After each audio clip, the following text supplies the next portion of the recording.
नफीस जी को ले आती हूँ चर्चा में, क्योंकि नफीस जी ये कहेंगे कि पश्चिम बंगाल में मुसलमान सबसे ज्यादा परेशान है। अब कैसे अपनी राजनीति सेट करिएगा नफीस जी? या तो सब एक सुर में बैठकर बता रहे हैं कि हिंदुओं के खिलाफ ये सरकार काम करती है, सिर्फ मुस्लिम अपीजमेंट होता है। मैडम देखिए, अजय आलोक जी ने बंगाल इलेक्शन को इतिहास से जोड़ दिया। शायद वो भूल गए कि ये वही बंगाल है जहां पर हिंदू महासभा ने मुस्लिम लीग के साथ मिलकर सरकार बनाई थी, और ये बात बंगाल के लोग भूले नहीं। दूसरी बात, रामनवमी में जितने पथराव के कांड होते हैं, अब ये चीज नहीं दिख रही कि दुर्गा पूजा में जितने भी पंडाल बनते हैं उसमें ममता बनर्जी सपोर्ट भी करती है, पैसा भी करती है, और हमारा पैसा उसमें रहता है, टैक्स पेयर का पैसा, जिसका हम विरोध करते हैं। लेकिन रामनवमी पर ही हमला क्यों होता है? क्योंकि रामनवमी में जितने जुलूस निकलते हैं धारदार हथियार के साथ, और वो मुसलमानों को गाली देते हुए निकलते हैं। और आपके पुरुलिया डिस्ट्रिक्ट में जिस हनुमान आइडल को तोड़ा गया था, जब उसमें गिरफ्तारियां हुई तो उसमें बीजेपी नेता का नाम सामने आया था। तो ये साफ दिखाता है कि बंगाल का हिंदू अच्छा है, लेकिन बीजेपी पार्टी बिल्कुल अच्छी नहीं है। अगर हिंदू को वैसे लोकतंत्र है तो उसका क्रेडिट बीजेपी को नहीं बल्कि देश के हिंदुओं को जाता है। इस पर आप क्यों क्रेडिट लेना चाहते हैं? जहां तक बात हिंदुत्व नेता और बंगाल को काबा बनाने के बाद, देखिए आज बंगाल में 2 फायर ब्रांड हिंदू नेता है, एक ममता बनर्जी, एक योगी आदित्यनाथ है।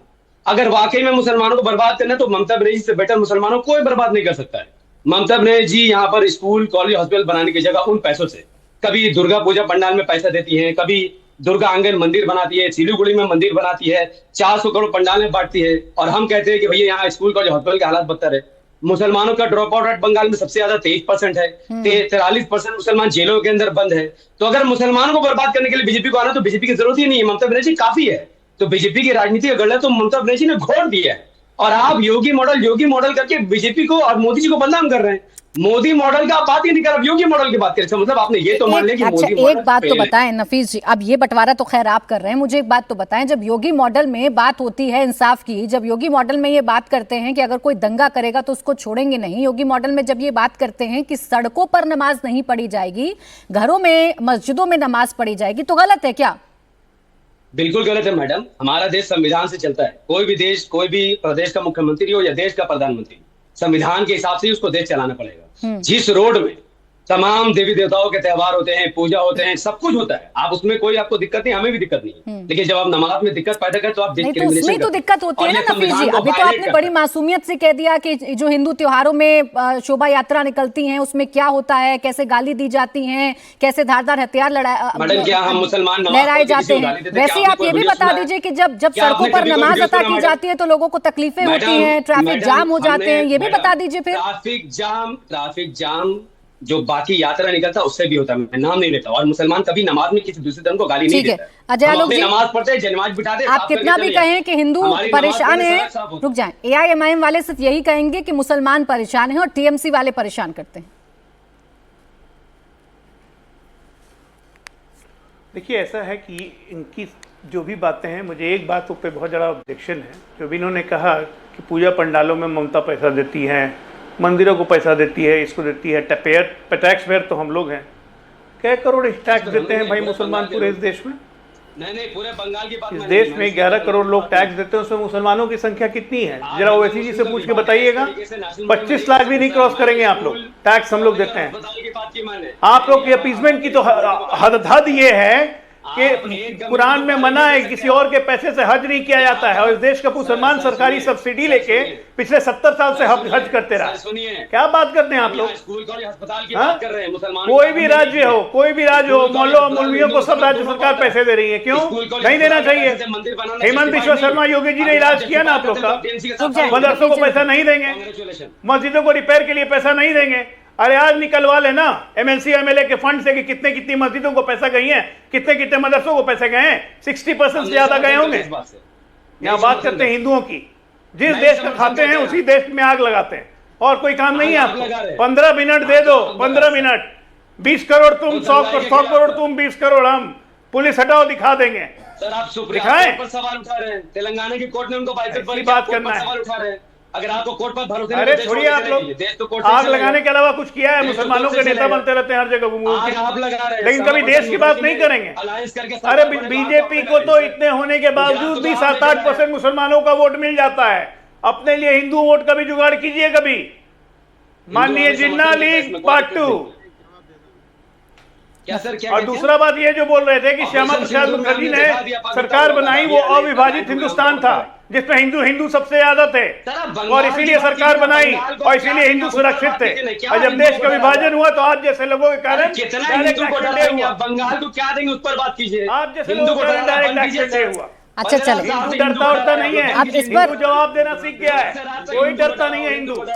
नफीस जी, नफीस जी, नफीस जी, नफीस जी, आपको दुर्गा पंडालों में सरकार का पैसा नजर आता है, लेकिन जब यही बजट सरकार जारी करती है और मदरसों के लिए कितना फंड जारी करती है, ये आपको नजर नहीं आता ना? ये आपका दोहरा मापदंड है भाई, ये आपका दोहरा मापदंड है। जब उस बजट में मदरसों के लिए मेंशनिंग होती है, ये आपको नजर नहीं आता नफीस जी, लेकिन आपको नजर आता है दुर्गा पंडालों में सरकार पैसे क्यों देती है। खैर, इसका जवाब तो सबसे बढ़िया एहतेशामुल हकी जी देंगे। एहतेशामुल जी, कोई भी आपकी सरकार में संतुष्ट नहीं है भाई, ना हिंदू ना मुसलमान, और आप कह रहे हैं हम चौका मारेंगे, कैसे?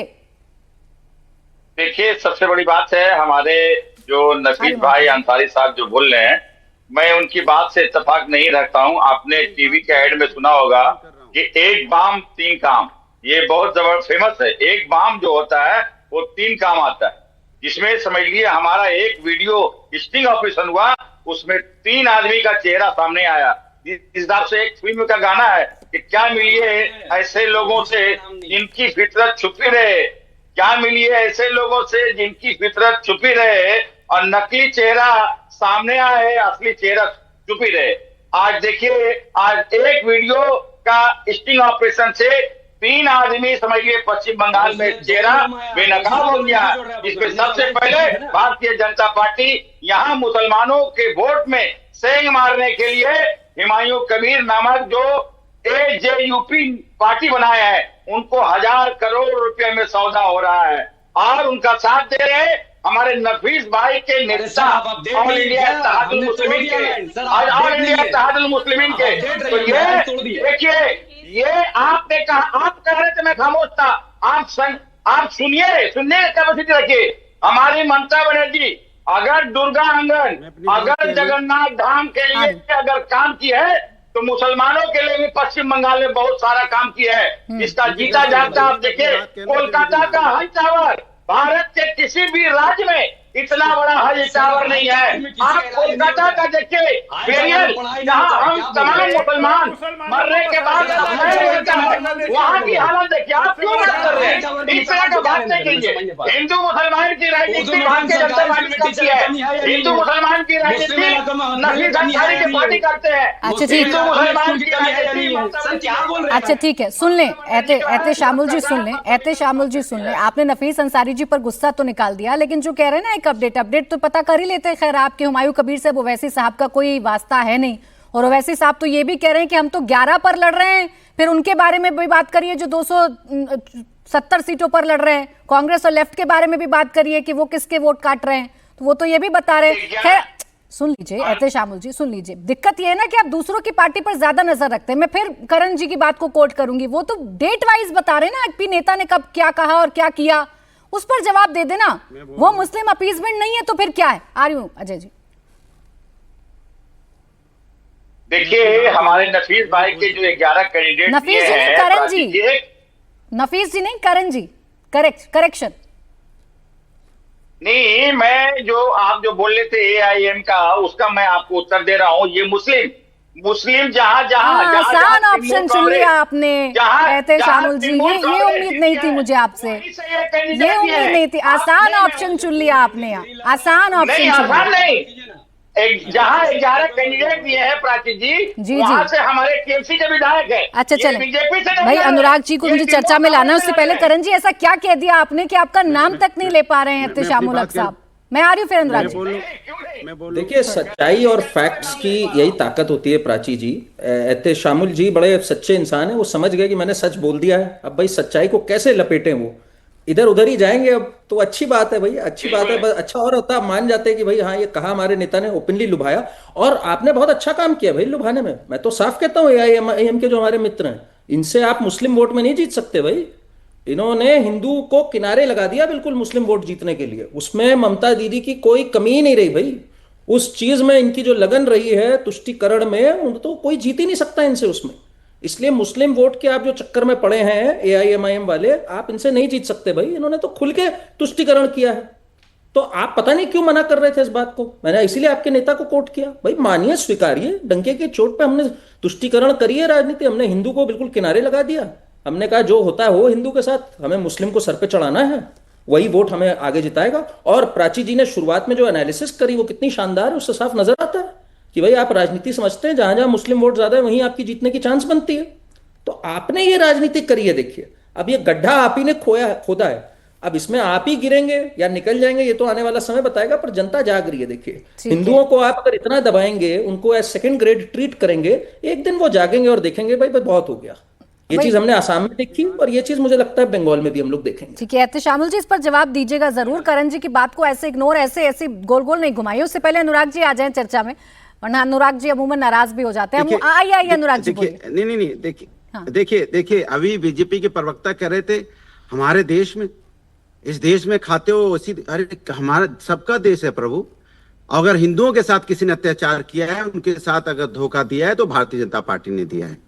हिंदुओं के लिए, हिंदुओं के नाम पे वोट मांगना, हिंदुओं के भाव से खेलना, लेकिन उनके लिए विकास का कोई कार्य नहीं करना, देश के लिए कोई काम नहीं करना। हिंदू के साथ साथ देश के साथ इन्होंने अन्याय करते हैं, क्योंकि ये देश के अंदर में नफरत की राजनीति देते हैं, इस देश पे नफरत की राजनीति को जन्म देते हैं। ये हिंदुस्तान है, या हिंदू मुस्लिम सिख ईसाई अगड़े पिछले सब मिलकर एक साथ रहते हैं। सबने हिंदुस्तान को बनाने में सबका खून यहाँ पे बहा है, इस मिट्टी में सबका खून शामिल है। और ये लोग सिर्फ सत्ता पाने के लिए हमें डिवाइड एंड रूल करना चाहते हैं। इनकी मानसिकता वाली है, ये अपना अपना बनाना चाहते हैं। देश सभी का है आलोक जी, ये सुन लीजिए कान खोल के, हमारा भी है, आपका भी है, जो हमारे साथी बैठे TMC उनका भी है। और मैं तो कहता हूं जिस देश में जो भी व्यक्ति इस देश में जन्म लिया है वो हर इस देश का, इस देश उन सब का है। लेकिन आप सिर्फ सत्ता पाने के लिए देश को बंटवारे के रास्ते पे मत ले जाओ, नफरत के रास्ते पे मत ले जाओ। सत्ता चाहिए तो आप ऐसे ही बोल दो मुझे, मैं सत्ता का भूखा हूं, सत्ता के नाम पे कुछ भी कर सकता हूं। अरे आपका तो असली चेहरा देख लिया गया था 1942 में भारत छोड़ो आंदोलन में। आप जिस पार्टी की जो मूल पार्टी है वो सब तो उससे पार्टिसिपेट लेने से मना कर रहे थे भाई।